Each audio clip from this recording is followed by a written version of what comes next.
Iya. Jalan-jalan sama teman-teman. Hari-hari di Ancol.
Senang sekali ketemu sama Anda. Hari ini kita lagi pengen ngobrol lagi. Kita hari ini saya dengan teman baik saya, Pak Tukio. Selamat sore. Ini kedua kali obrolan besar kita buat ringan. Obrolan besar yang kita buat ringan. Iya. Oke, kita hari ini lagi di Ancol. Kita lagi pengen ngebahas tentang passive income. Oke, karena kebanyakan orang ketika lagi pandemi ini begitu banyak yang mengalami penurunan pendapatan. Ya. Jadi ada yang dari pekerjaan bagus terpaksa tukar pekerjaan ke yang rendah. Ada yang bahkan lebih sial lagi pasti harus kehilangan pekerjaan sama sekali. Ya. Dan bahkan ada juga yang pengusaha yang benar-benar kehilangan bisnis, ya, bahkan sampai ngutang lagi ya Pak ya. Betul. Gimana kira-kira menurut Pak? Ya, kita bisa merasakan lah pembatasan yang terpaksa dilakukan demi pengelolaan kesehatan gitu ya, mau tidak mau berdampak kepada bisnis gitu loh. Silakannya kita seringkali baru ngomongin begini pas sudah terjadi gitu ya. Idealnya obrolan ini sudah kita lakukan jauh sebelum terjadi COVID. Tapi nggak apa-apa, karena biasanya orang begitu ngalami dia lantas menjadi gitu ya. tersadar betapa pentingnya gitu loh, bahwa ternyata mengelola keuangan itu bahkan jauh lebih penting daripada kemampuan memproduksi uang. Ini penting nih. Dengarnya baik-baik kata Pak Tukio. Mengelola keuangan jauh lebih penting dibandingkan dengan kemampuan untuk memproduksi uang. Ya. Kenapa gitu Pak? Ya, saya sendiri secara pribadi ngalamin gitu ya. Bahwa sebenarnya dari sejak remaja itu punya pekerjaan yang punya pendapatan baik sebenarnya saya. Tetapi praktis sebelum mengerti tentang bagaimana mengelola keuangan, itu nggak bisa apa-apa. Oke. Jadi pendapatan makin besar, pengeluaran makin besar juga. Betul. Itu yang orang sering sekali sebut dengan hedonic treadmill ya. Jadi yang berubah itu bukan tabungannya, tapi gaya hidupnya gitu. Nah, malah setelah saya ngalami fase, saya menyebut untuk diri saya sendiri adalah fase kebangkrutan mas saya. Bangkrut ya. Oke. Jadi saya pernah ngalami ketika saya memutuskan untuk retire ya, berhenti dari bekerja lalu kemudian beralih profesi menjadi pebisnis gitu. Nah, dalam perjalanan itu saya mengalami sebuah fase di mana bisnisnya trouble, tidak terbayar, fraud, dan itu pakai uang bank gitu ya.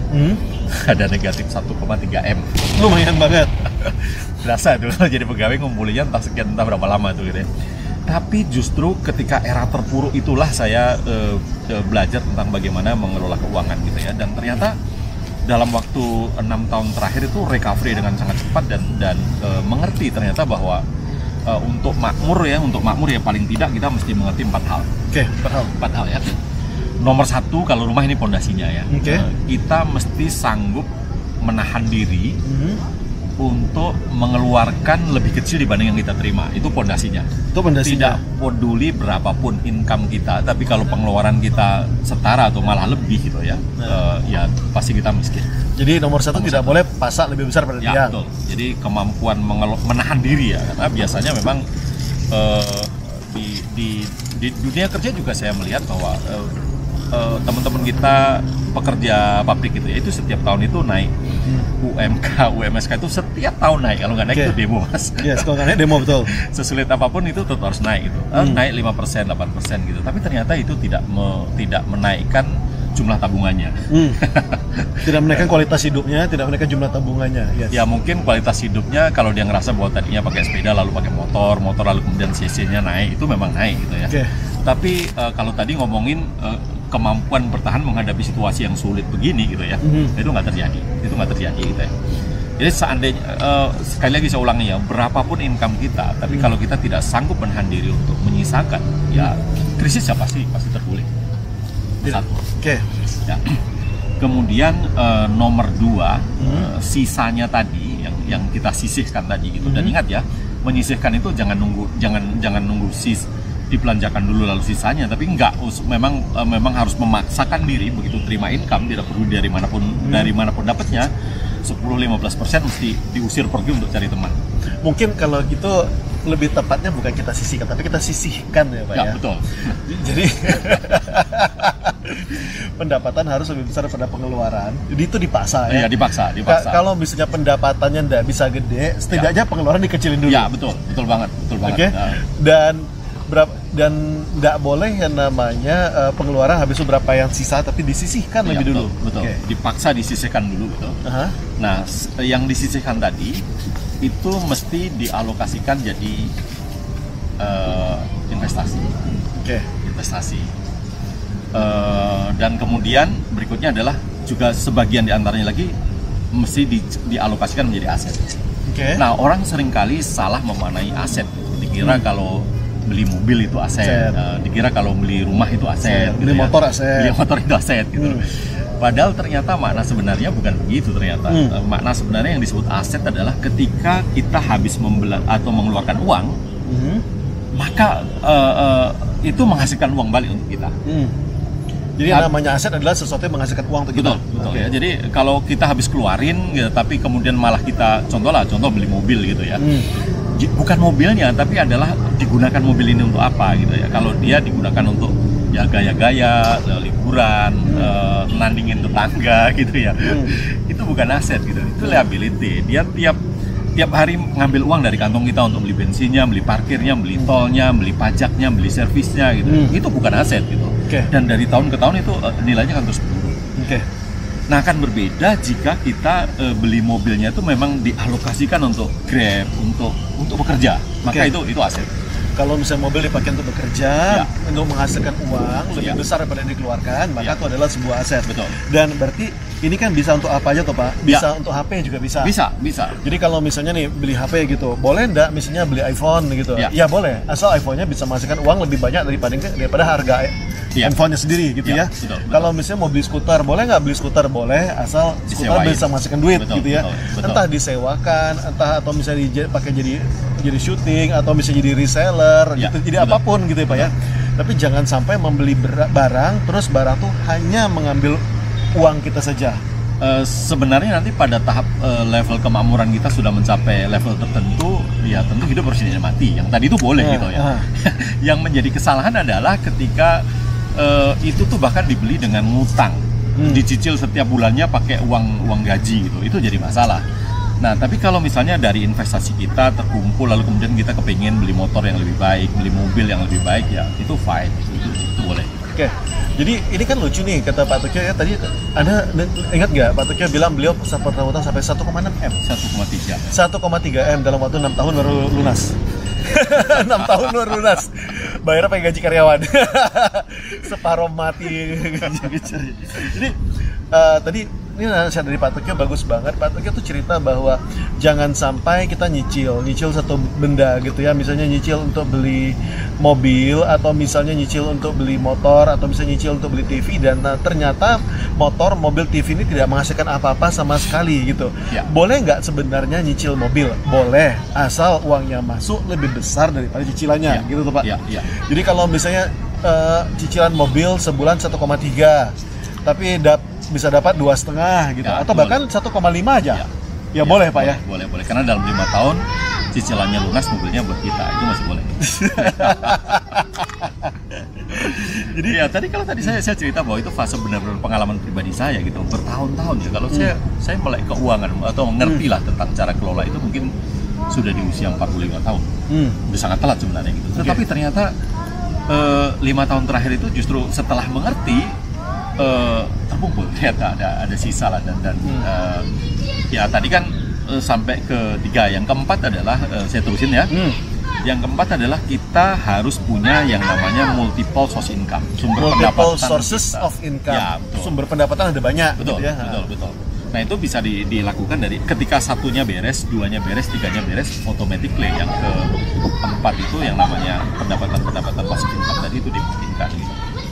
Oke, jadi dari awal-awal kita ulangin jelas pengeluaran tuh harus dikurangin. Kalau bisa pendapatan tidak bisa ditambah, pengeluaran dikurangin dan tidak boleh disisakan, tapi harus disisihkan. Iya, betul. Terus tadi Pak Tukio bilang harus bisa bedakan mana yang aset, mana yang sebenarnya beban. Iya. Oke, dan jangan sampai nanti beli mobil dicicil, habis itu mobilnya juga masih harus bayar pajak, bayar yang lain-lain dan mobilnya nggak masukkan duit sama sekali gitu ya. Jadi mulai sekarang harus pintar-pintar gitu ya. Apa sekarang yang ada di rumah gitu yang ternyata masih mengeluarkan duit, misalnya rumah. Dia ngambil uang dari kantong kita gitu ya. Kalau terus-terusan mengambil uang dari kantong kita itu ada baiknya itu mesti dilikuidasi atau mending dicairkan jadi uangnya diinvestasikan. Atau mungkin kita bisa mulai menilik gitu Pak ya. Misalnya apa aja sih selama ini yang mengeluarkan duit, misalnya mungkin rumah selama ini ngeluarin duit. Mulai kita pikir, bisa enggak mungkin kita pakai rumahnya setengah. Sebagian lagi kita sewain, kita kosin. Mobil ternyata selama ini ngeluarin duit gitu. Bisa enggak kita naik motor aja terus mobil disewain gitu. And this is true story. Saya punya tetangga sebelah. Berapa belah rumah lah ya, nggak jauh dari rumah saya kan. Kebetulan karena kami kenal gitu ya, dan saya menghargai pilihan hidupnya lah ya. Ini saya ada dua cerita nyata yang ini bisa menjadi inspirasi dari obrolan hari ini. Pertama, yang tetangga saya, dia beli mobil praktis hanya digunakan setahun sekali pada saat mudik lebaran. Sisanya itu parkir di garasi dan garasinya nyewa lagi karena mobilnya nggak bisa masuk rumah. Rumahnya nggak bisa masuk mobil gitu.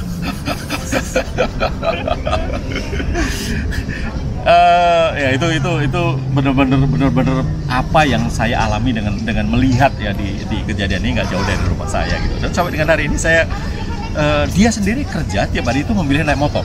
Oke. Jadi mobil cuma dipakai untuk pulang kampung ya, gitu ya? Betul. Karena memang ada keluarga kan, ada istrinya, ada anaknya 3 gitu ya. Jadi memang ketika mudik pulang kampung itu butuh kendaraan ya.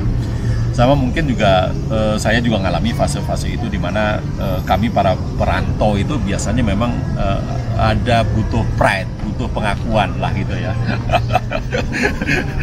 Ini serius ini.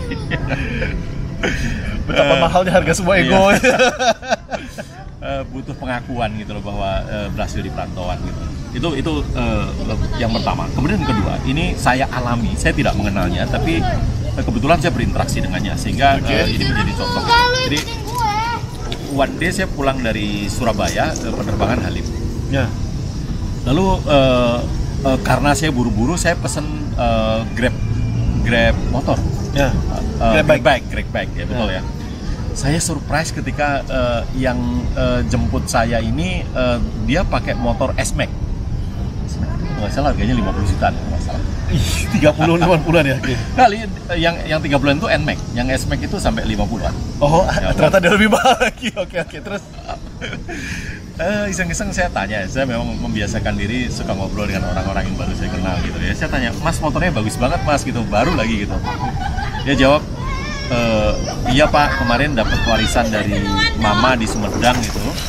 Jadi dapat bagian sebidang tanahnya saya jual, saya belikan motor ini untuk ngojek." Aha. Ini menarik. Coba bayangin ya. Saya tanya ya sama Mas Ronald ya. Kira-kira kalau ngojek pakai N-Max atau S-Max dengan ngojek pakai Honda Beat, hasilnya beda nggak? Sama aja. Itu sebenarnya motor yang 50 juta tadi kalau dibeliin motor Beat gitu ya, itu bisa dapat 4 biji. Atau 3 lah paling tidak ya, 3 ya gitu.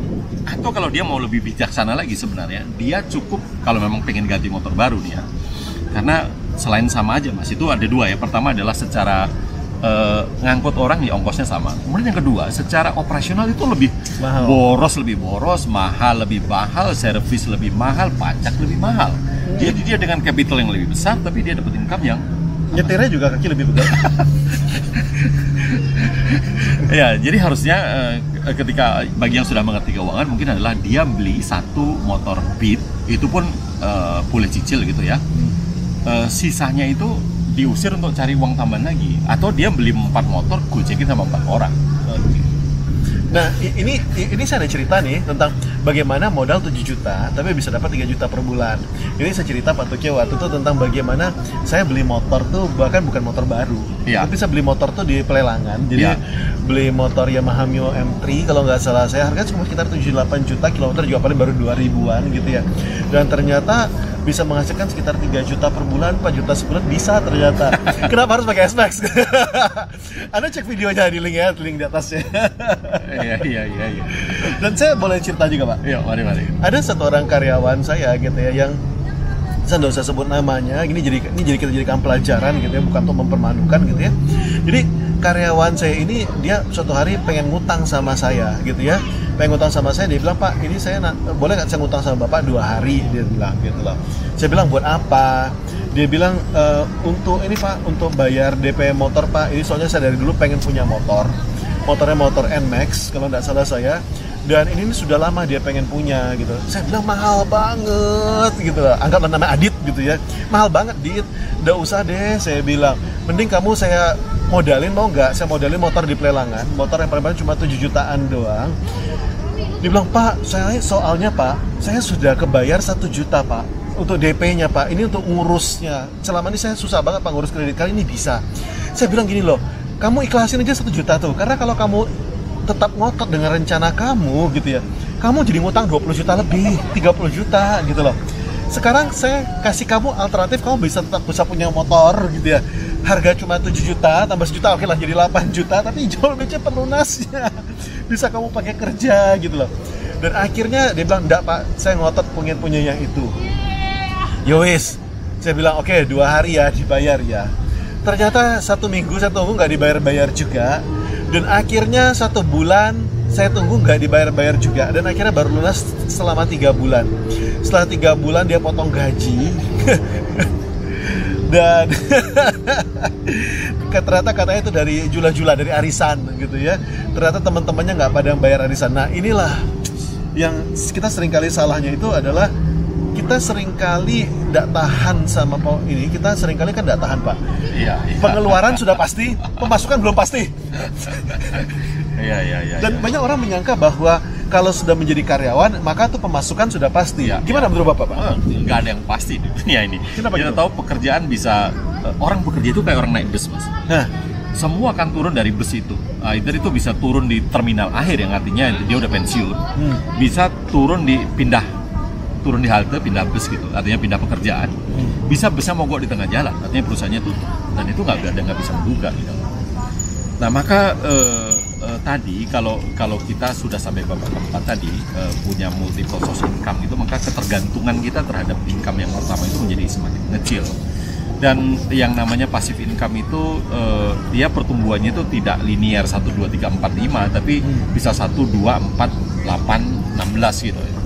Jadi nah maka dan orang juga banyak yang salah duga mengira bahwa yang namanya investasi atau beli aset itu harus yang modalnya besar, atau mereka nggak tahu lah bahwa sebenarnya kata kuncinya tadi bahwa sehabis kita ngeluarin uang, dia nyetor uang ke kantong kita.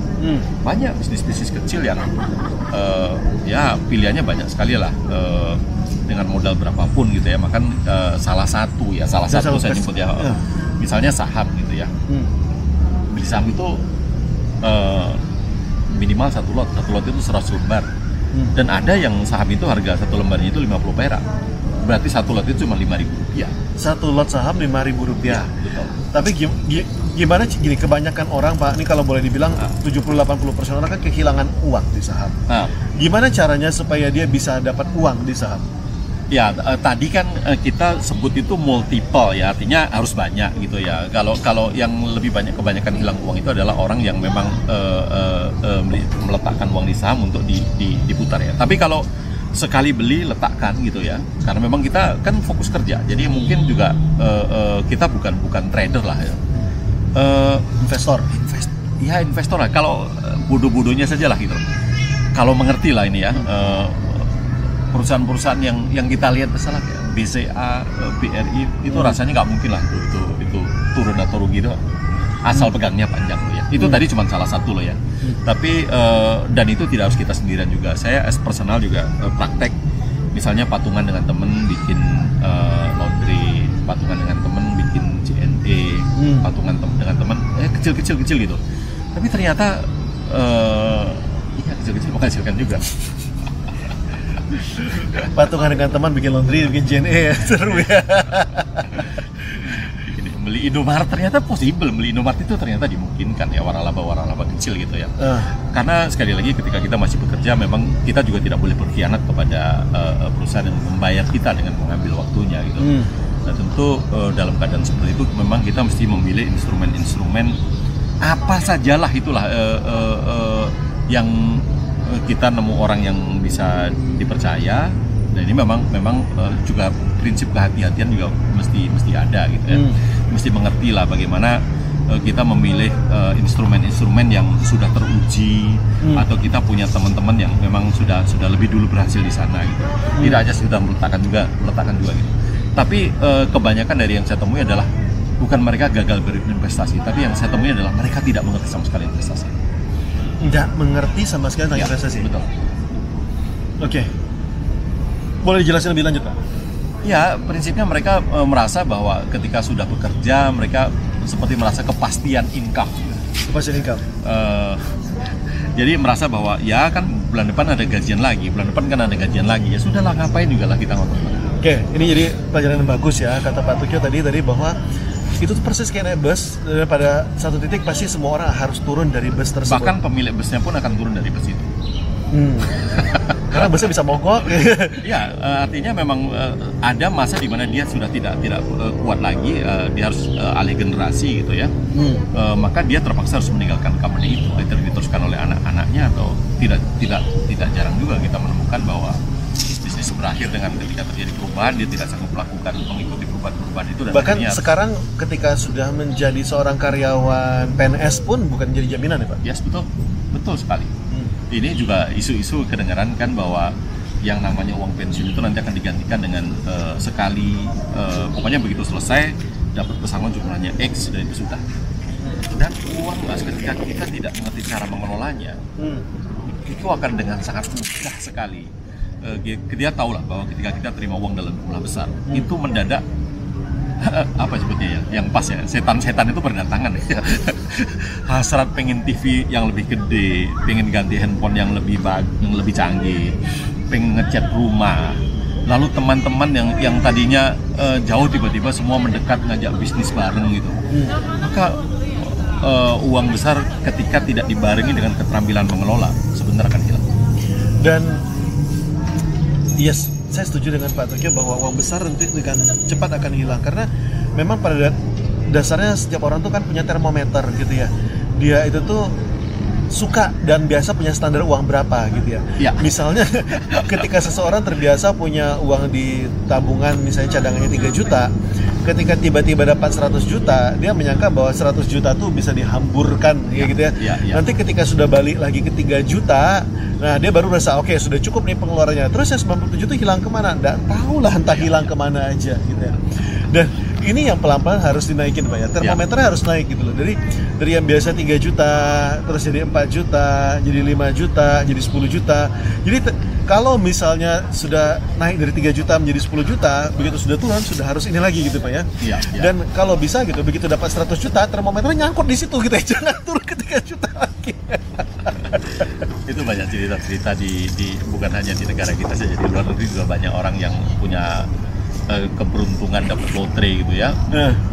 Dalam waktu tidak terlalu lama tiba-tiba dibalik lagi ke itu normal sekali bahwa memang kita punya seperti ada satu standar gitu ya, A sampai B gitu ya. Ketika tiba-tiba kita dapat B plus gitu, ada perasaan tidak nyaman yang mendorong kita untuk belanja atau bahkan mungkin juga bentuknya bisa jadi investasi yang salah. karena tapi sepanjang yang saya tahu ya, kita ngalami lah, Mas Ronald juga ngalami, kita pernah beberapa kali juga gagal di dalam berbisnis lah. Oh sering banget. Tetapi segagal-gagalnya, menurut saya jauh lebih baik, jauh lebih bijaksana kita mencoba berbisnis dan gagal.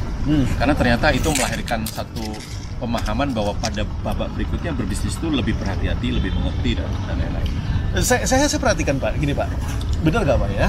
Saya coba perhatikan, saya coba baca biografi orang terkenal, dan semua dari mereka itu tuh yang sukses itu tuh mereka tuh sudah mencoba berbagai macam jurus. Jadi coba ini, coba itu, coba ini, coba itu, dan rata-rata dari mereka tuh sudah gagal dan cukup bangkrut cukup banyak gitu ya. Jadi boleh dibilang itu memang tuh harus proses yang harus dilewati Pak. Sepanjang yang saya tahu, yang saya kenal dan yang saya alami, menurut saya iya ya, nggak ada yang satu kali langsung berhasil, itu nggak ada itu. Maka kebayang lagi ya, kalau tadi kita balik pakai sampel ASN tadi ya, pegawai negeri yang merasa bahwa sudah terjamin kehidupannya karena nanti ada masa pensiun gitu ya. Nanti ada kebijaksanaan yang berubah tentang pensiun yang dibayar sekaligus gitu ya. Nggak punya pengalaman bisnis, nggak punya pengalaman investasi dan lain-lain, itu lebih berbahaya lagi. Karena kalau kita masih muda, masih remaja gitu, tenaga kita masih kuat, pengetahuan kita masih kompetitif lah dengan market gitu ya. Mungkin kita bisa dengan mudah mencari alternatif pekerjaan lainnya.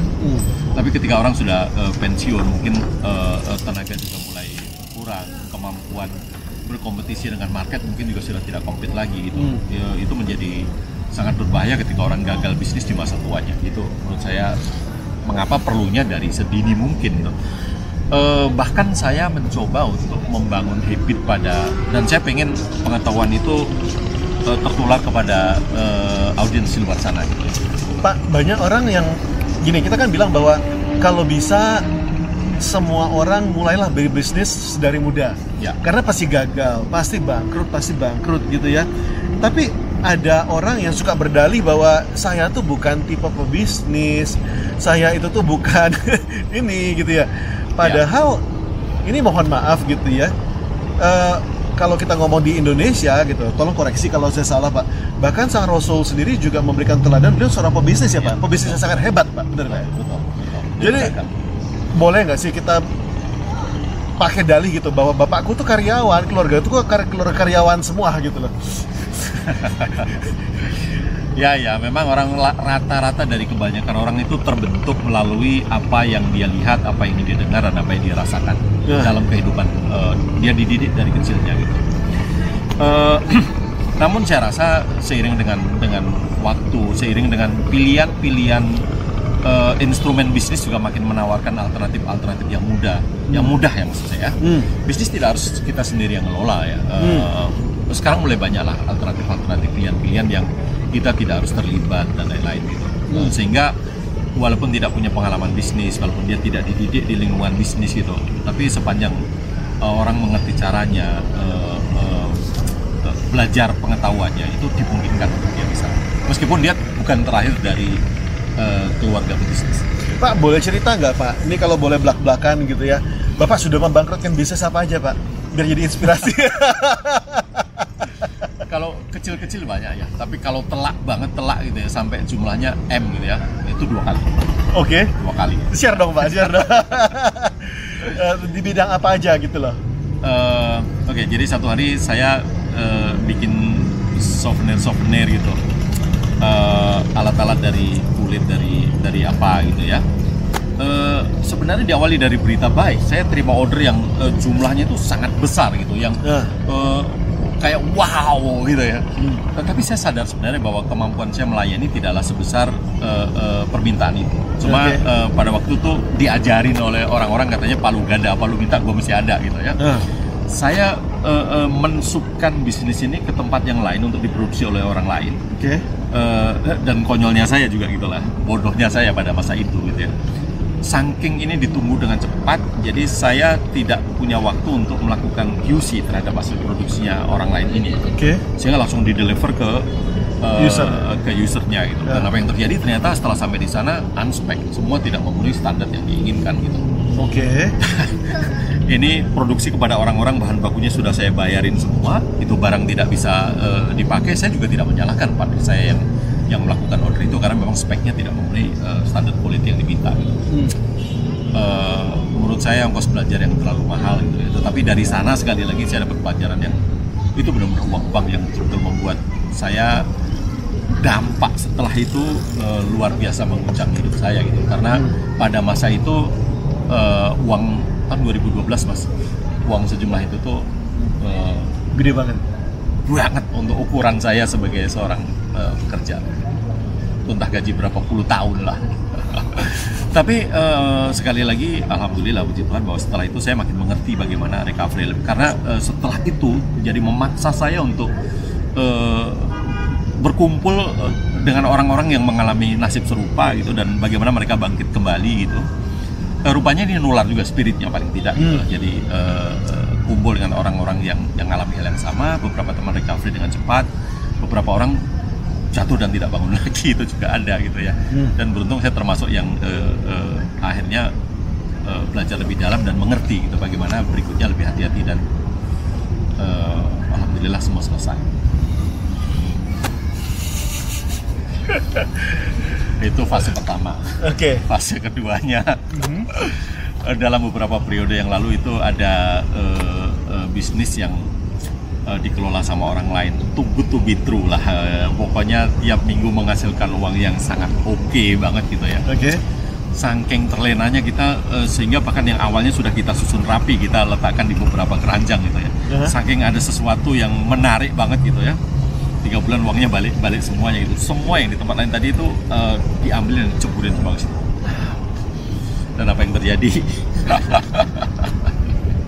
Itu hilang. Kalau mungkin pada saat itu seperti ada sesal, seperti ada waduh kok begini ya gitu. Tapi kalau hari ini misalnya saya ditanya kalau waktu itu boleh ngerubah keputusan apa keputusan boleh, mungkin saya akan tetap memilih jalur yang sama ya. Karena dari sana saya makin mengerti bahwa oh seharusnya tidak seperti itu. Jadi sekali lagi saya ulangi bahwa orang yang berbisnis mengalami kebangkrutan itu masih lebih baik dibandingkan orang yang tidak pernah belajar sama sekali. Jadi kalau saya lihat Pak, sebenarnya inti masalahnya itu tuh bukan ada di ini ya, tapi mau nggak keluar dari zona nyaman ya, gitu ya, mau nggak merasakan sakit-sakitnya ini, karena ini nih entah kita bayar sekarang atau kita bayar belakangan. Betul banget. Mau kita sakitnya sekarang atau sakitnya pada saat sudah tua, sudah lemah, sudah anak sudah harus kuliah, ya, terus kehilangan pekerjaan dan baru sakit gitu Pak ya. Dan jangan lupa loh, saya juga mengingatkan kawan-kawan yang tadi merasa ada uang pensiun dan lain-lain tadi ya. Mesti disadari bahwa uang pensiun itu kalaupun misalnya tidak ada perubahan ya, itu jumlahnya akan menurun dibandingkan dengan gaji kita sekarang. Sementara pada kenyataan yang namanya pengeluaran itu makin lama makin bertambah Mas. Orang tua itu mulai makin ada sakit, anaknya belum punya rumah, dia harus berpikir bagaimana anak saya punya rumah. Either dia bisa bantu atau tidak, tapi dia akan memikirkan bagaimana caranya anaknya punya rumah. Cucu datang harus ngasih sanggup dan lain-lain gitu. Betul. Jadi ingat bahwa ketika kita makin tua, itu kebutuhan uang makin bertambah. Dan kalau misalnya udah siap-siap dari sekarang, betul, sakitnya tambah sakit. Betul banget. Jadi saya mengingatkan kepada pemirsa atau audiens di luar sana itu, jangan nunggu sudah kepepet, jangan nunggu. Kita sekarang menyaksikan COVID benar-benar menyajikan satu pengalaman. Kalaupun kita tidak alami, kita melihat betapa orang bisnis tadinya baik-baik, buka cabang banyak-banyak, tiba-tiba tetap pembatasan sosial. Sewa ruko tetap harus dibayar, harus jalan terus, bisnisnya tidak berjalan. Nah kalau kita baru melakukan itu pada saat kita sudah di PHK, itu dengan uang pesangonnya, lalu kemudian ngalamin gagal, wah itu. Jadi saya mengajak semua ya, kita juga ikut ajarin anak-anak kita bagaimana membentuk habit dari sekecil mungkin gitu ya. Ingat tadi yang namanya income bukanlah harus berarti gaji. Uang saku dari ayah atau dari mama itu juga adalah income buat anak-anak kita. Ajari mereka dari kecil mungkin ya bahwa kasih uang saku sedikit lebih, tapi paksa mereka untuk menyisihkan, melatih mereka dari sekecil. Pak, tapi gini, saya ketemu beberapa anak muda, ada yang punya dalih seperti ini sama saya gitu ya. Beliau bilang bahwa sudahlah, berapapun rezeki itu sudah diatur sama Tuhan. Jadi kita mau kerja keras, mau kerja ini, kalau memang sudah segitu dikasih sama Tuhan ya sudah gitu. Oke. Khusus baik, khusus tentang takdir atau apapun sebutannya lah. Saya punya teori tersendiri, Mas. Oh ya, gimana tuh? Bahwa sebenarnya nasib atau takdir kita adalah hasil pertemuan antara upaya manusia dengan ketentuannya Tuhan. Okay. Tuhan membuat ketentuan tidak berarti sudah garis linear, tapi sebuah ruang. Okay. Jadi misalnya takdir mati kita itu tidak udah 73, enggak, tapi menurut saya adalah contoh lah misalnya antara 70 sampai 80. Bagaimana kita mengelola hidup kita, misalnya kita narkoba, begadang, apa saja dimakan. Memang benar bahwa kita ya sakit tapi nggak mati-mati sebelum 70. Tapi kalau kita mengelola ya olahraga, mengatur tidak stres, makan kita pilih-pilih gitu. Memang kita akan mati juga, mati kita tapi mungkin ada di rentang 80 tadi. Nah, itu juga berlaku tentang kekayaan. Bahwa takdir kekayaan kita bukan sebuah ruang yang udah ya bukan sudah garis pasti. Takdir kekayaanmu maksimal cuma 80 juta. Enggak, tapi misalnya 80 sampai 1M. Kalau kita bermalas-malas, dapat uang sedikit dihabisin dulu, foya-foya, main judi dan lain-lain. Memang takdir kita capek, tapi adalah di garis bawah tadi. Jadi kalau kita mengerti tentang bagaimana manajemen keuangan, hidup lebih hemat, punya tadi ya multiple source income gitu. Ya benar sih, ada batasnya juga, tapi kita berada di batas atas. Jadi kemampuan kita mengelola itu akan membuat kita menjalani takdir kita di rentang garis yang atas. Itu teori saya. Oke.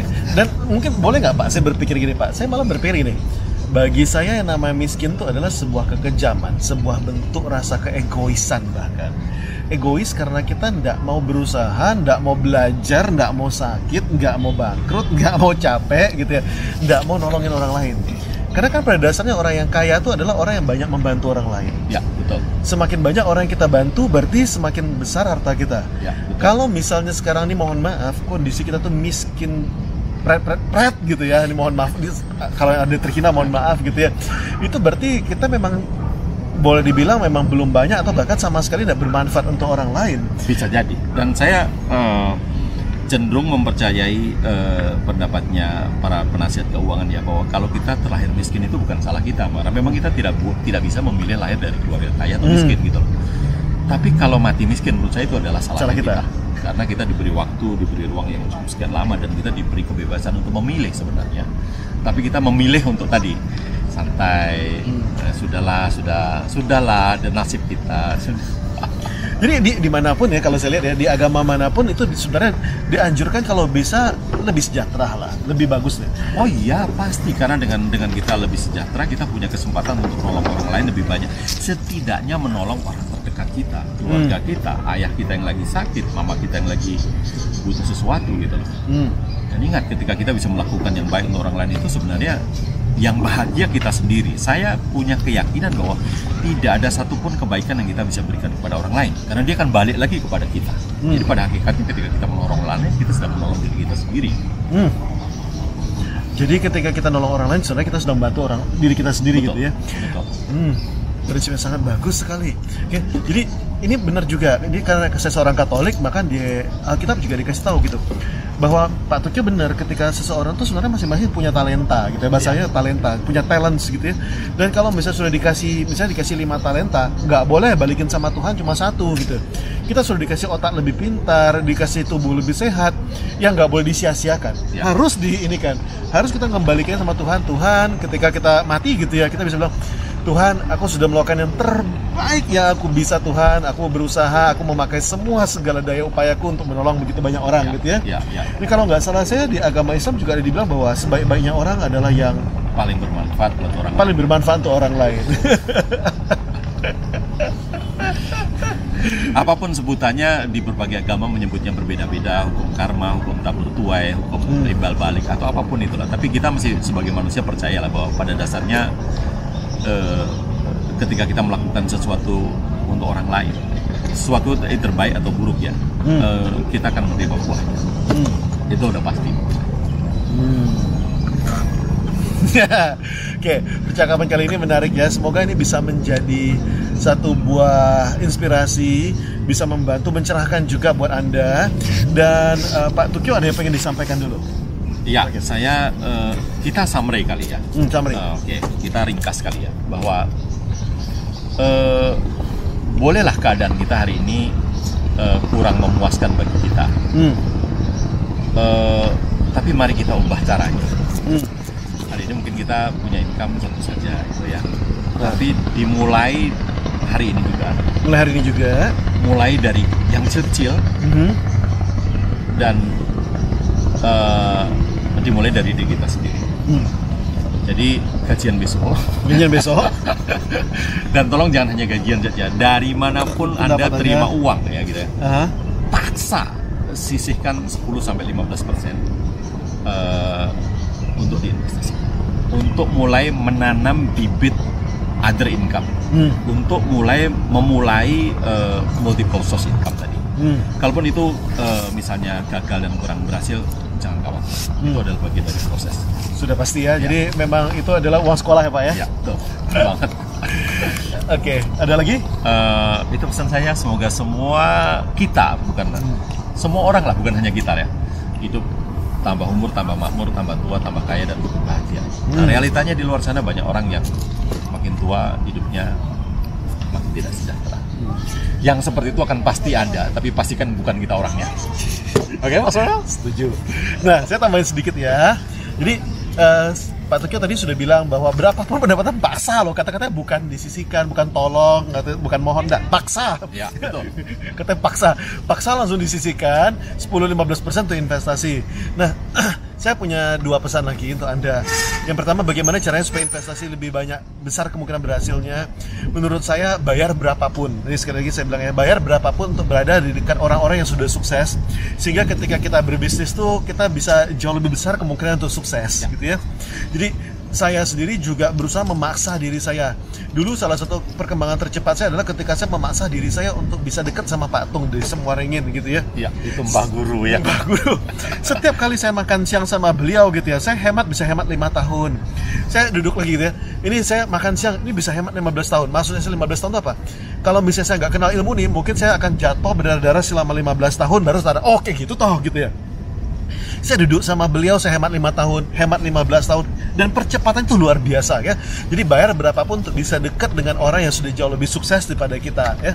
Itu adalah pesan saya yang pertama. Jika kalau Anda misalnya, Pak saya nggak ngerti bagaimana caranya sahamnya, dekat-dekatlah sama Pak Tokyo gitu ya. Jadi jangan cuma bilang, Pak saya nggak ngerti caranya gimana, ya hubunginlah IG beliau kan sudah ada toh, IG beliau, hubungin beliau, DM beliau, hubungin gimana Pak saya pengen belajar saham. Dengan senang hati beliau bahkan mengajarkan bagaimana caranya menjadi investor bukan trader, karena yang benar-benar dapat duit itu sebenarnya kebanyakan tuh sebenarnya adalah investor bukan trader, bukan yang jual beli, jadi bukan seperti itu gitu ya.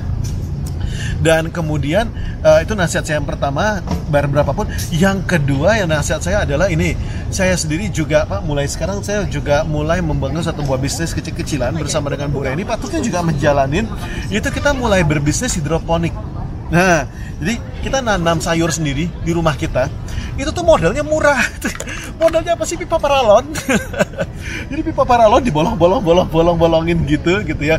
Kalau misalnya Anda nggak bisa ngebolongin, beli Tokopedia sudah ready juga bisa, paling modal 1,5 juta gitu ya. Itu dapat paralon sekitar 18 lubang gitu ya. Itu juga sudah bisa. Jadi Anda setidaknya sayur di rumah tuh Anda bisa ini sendiri. Bisa nanam sendiri. Jadi hidroponik itu nanamnya pakai air, bukan pakai tanah gitu ya. Dan sayur hidroponik ini menurut saya nilainya juga luar biasa gitu loh. Karena gini, sayur hidroponik panennya jauh lebih cepat. Jadi kalau sayur biasa misalnya bisa 3 bulan gitu ya. Sayur hidroponik nanamnya bisa 1 bulan doang. Dan juga harganya jauh lebih mahal. Kalau yang tadi nanamnya 3 bulan, harga jualnya kecil sekali. Yang ini nanamnya 1 bulan, harga jualnya bisa jauh lebih tinggi. Nah, ini lumayan jadi ya. Jadi kalau misalnya Anda mau, ayo deket-deket sama saya gitu ya. Anda punya berapa misalnya punya lahan di depan rumah aja, mungkin cuma sekitar 2x2 meter atau 2x3 meter. Anda penuhin sama pipa-pipa, nanti saya bantu untuk jualin gitu ya. Bu Reni juga bakal bantu untuk ngejualin. Jadi why not kita kerjasama, Pak? Saya hari ini panen kangkung, misalnya berapa? 1 kilo doang. 1 kilo susah Pak jualnya. Ya udah saya bantu jualin gitu ya. Nanti Anda bakal merasa, oh enak juga ternyata ya. Karena tumbuhan itu kan nggak perlu dijagain ya Pak ya. tumbuhan tuh ya tumbuh sendiri. Kalau airnya sudah jalan gitu ya, Anda nggak perlu ngawasin, dia tumbuh sendiri gitu ya. Selagi pompanya jalan, ada sinar matahari, dia tumbuh sendiri. Pak, itu juga nanam ya Pak ya? Ya, saya masih dalam konsep sebagai hobi saja ya. Itu bagian dari bagaimana melepas kejenuhan dan lain-lain. Tapi benar sekali bahwa hari ini kita beruntung hidup di dunia yang begitu mudah, begitu simpel. Apapun pengetahuan dengan mudah kita dapat di internet atau dimanapun gitu ya. Tapi jadi pesan saya adalah melengkapi Mas Ronald tadi, apapun minat Anda gitu, perdalam, karena semua yang kita perdalam itu bisa menghasilkan. Intinya adalah bahwa melalui cara apapun jangan pernah punya single income. Jangan punya satu income ya, harus banyak, entah mau bertani boleh, mau beternak boleh, mau apapun boleh gitu ya. Oke, jadi bagi Anda yang tertarik nanti boleh datang ke kebun saya gitu. Jadi buat Anda yang pengen tertarik, Anda pengen belajar hidroponik, boleh datang ke tempat saya gitu ya, atau nonton video-video kita ya yang kita banyak kunjungan, oke. Dan Anda boleh WA juga sama Bu Reni gitu ya. Ini ada nomornya ya. Jadi boleh ke sama Bu Reni, boleh DM juga sama beliau. Dan kalau misalnya Anda pengen gitu ya, satu lagi terakhir yang pengen saya sampaikan, kan tadi saya bilang bahwa bayar berapapun tuh bisa deket toh. Nah, kita tuh seneng jalan-jalan seperti ini. Why not Anda DM sama saya bahwa Pak, pengen dong Pak, pengen di coach langsung sama Pak Tokyo, pengen di coach langsung sama saya, kita berdua gitu ya. Why not datang ke sini, kita bantu untuk menyelesaikan masalah Anda. Entah Anda seorang karyawan, entah Anda pebisnis. Beliau banyak coach perusahaan, luar biasa, begitu banyak perusahaan besar ya. Dan boleh Pak? Boleh, sepanjang waktunya memang memadai. Kita memang mendedikasikan waktu-waktu luang kita untuk membantu yang lain lah. Oke. Jadi semoga video kali ini bermanfaat. Thank you very much buat kali ini. Saya mau ucapkan special thanks juga buat Bu Reni Artanti, juga buat Pak Tokyo. Thank you. Terima kasih banyak. Kalau Anda senang video ini, nanti kapan-kapan kita buat lagi. Tulisnya di komen gitu ya, pengen lagi gitu ya, kita buat lagi episode berikutnya. Terima kasih banyak. Saya Hendrik Ronald dan Tokyo Suryatmojo. Sampai jumpa di episode berikutnya. Salam dahsyat buat Anda.